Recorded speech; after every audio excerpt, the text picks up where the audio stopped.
तो मैं क्या बता रही थी आपको कि वेवलेंथ का और फ्रीक्वेंसी का क्या रिलेशन है, इनवर्स रिलेशन है, यस और नो, पक्का। तो अब हम जरा देख लेते हैं, हमने क्या देखा, nu is inversely proportional to lambda, है ना, ठीक। अब अगर इनवर्सली प्रोपोर्शनल है तो अच्छा, एक चीज और, मुझे एक बात बताओ कि अगर स्पीड ज्यादा होगी तो नंबर ऑफ पासिंग व्हीकल ज्यादा होंगे या नहीं होंगे, यस मैम, है ना। तो यहाँ पर हमको एक कांस्टेंट अप्लाई करना पड़ेगा, nu is equal to c by lambda. What is C? Speed of light. C equals to what, we know, what is that, speed of light, क्या वैल्यू होती है, speed of light and yes, speed of light 3 into 10 पे power 3 into, वैसे 2.99 होती है लेकिन रफली अपन उसको कितना ले लेते हैं, 3 into 10 raise to power -8 metre per second, ठीक है। अब अगर हम यूनिट की बात करें, यूनिट ऑफ फ्रीक्वेंसी, कोई बताएगा?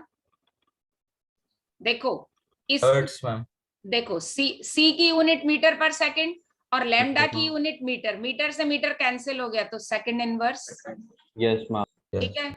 और हर्ट्ज भी होता है, डन। और साइकिल पर सेकंड सीपीएस भी होता है, ऑसिलेशन करती है ना, तो unit of new second inverse है, हर्ट्ज है या साइकिल पर सेकंड है, ओके क्लियर, तीनों ऐसा ही यूनिट है। Up to here anybody has any doubt? Done. चलो अब हम आते हैं वेलोसिटी। अब इस बात को अपन फटाफट करते हैं, what do you mean by velocity? Distance, linear distance travel by wave in unit time और इन 1 second, right, that is v, है ना। यूनिट क्या होगी इसकी? मीटर पर सेकंड, क्लियर है ना। Next is amplitude. What is amplitude? It is height of a crest और depth of a trough, right. Crest की हाइट है या ट्रफ, ट्रफ की क्या है, डेप्थ, है ना। And it is represented by what, A. अच्छा, क्योंकि ये हाइट है या डेप्थ है तो इसकी यूनिट भी किस में आएगी, लेंथ में आएगी, है ना, यस और नो, ठीक है।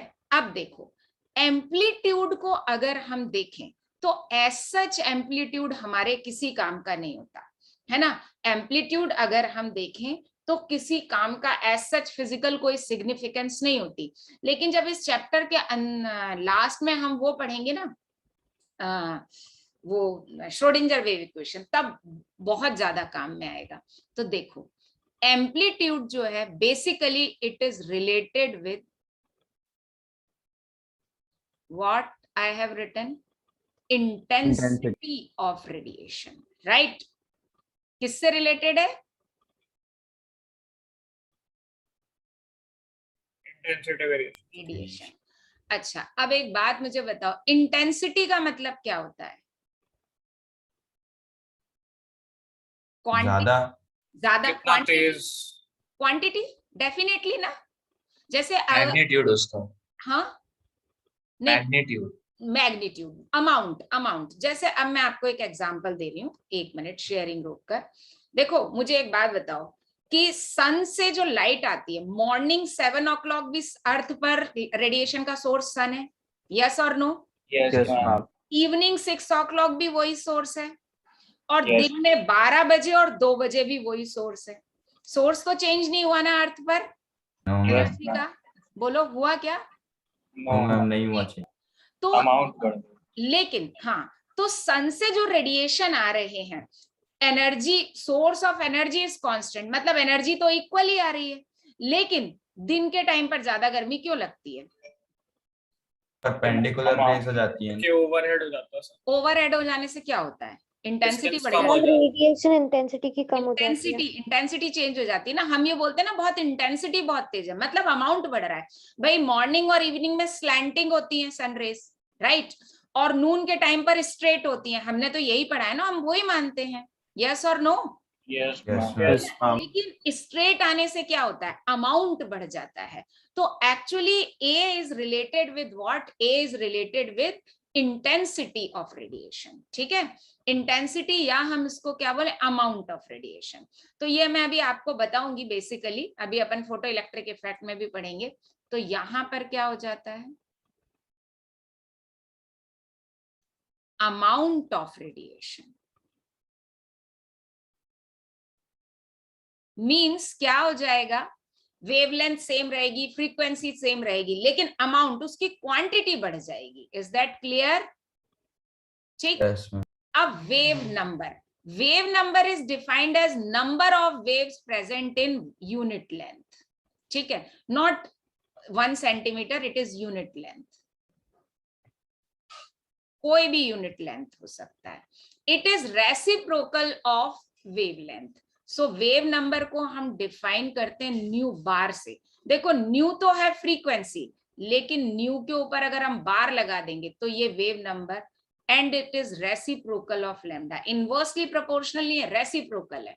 अब इसकी यूनिट क्या होगी, यूनिट क्या होगी बताओ, SI यूनिट मीटर इनवर्स या फिर सेकंड इनवर्स, सेंटीमीटर इनवर्स या फिर नैनोमीटर इनवर्स और आर्मस्ट्रॉन्ग इनवर्स, जो भी हो, है ना? यस।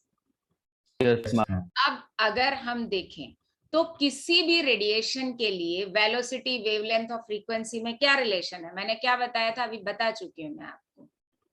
न्यू इक्वल्स टू क्या हो गया, C by lambda. P by lambda.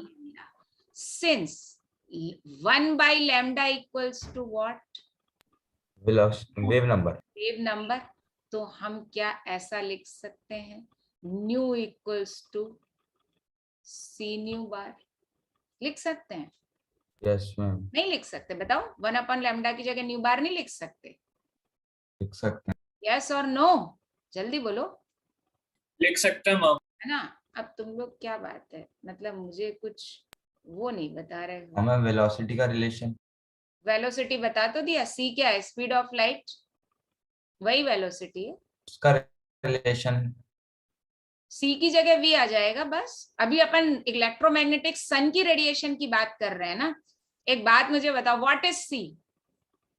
Speed of light. Sun से क्या आता है? लाइट. ठीक है, अभी अपन मैटर वेव की बात करेंगे तो यहाँ पर डी ब्रोगली रिलेशन के बाद इसको करेंगे, ठीक है। अभी हम किसकी बात कर रहे हैं बेटा? सन। अभी कोई डाउट? No ma'am. अब देखो यहाँ पर ये फिगर है, ये मैंने ना फिगर एक्चुअली यहाँ पर ये फिट नहीं हो रहा था, तो ये मैंने नीचे कर लिया है, इसको बड़ा फिगर नीचे बता दिया जिससे आपको क्लियर दिख जाए। देखो अब अर्थ पर जो रेडिएशन आते हैं, all these are known as electromagnetic radiation, और when they are arranged in decreasing order of frequency or increasing order of wavelength, तो वो जो अरेंजमेंट या जो पैटर्न मिलता है, that is known as electromagnetic spectrum, ठीक है।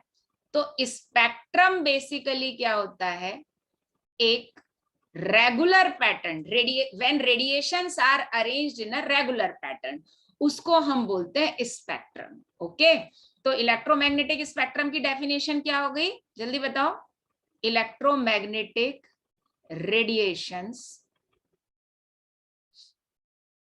radiations are arranged in Descending. decreasing या descending order of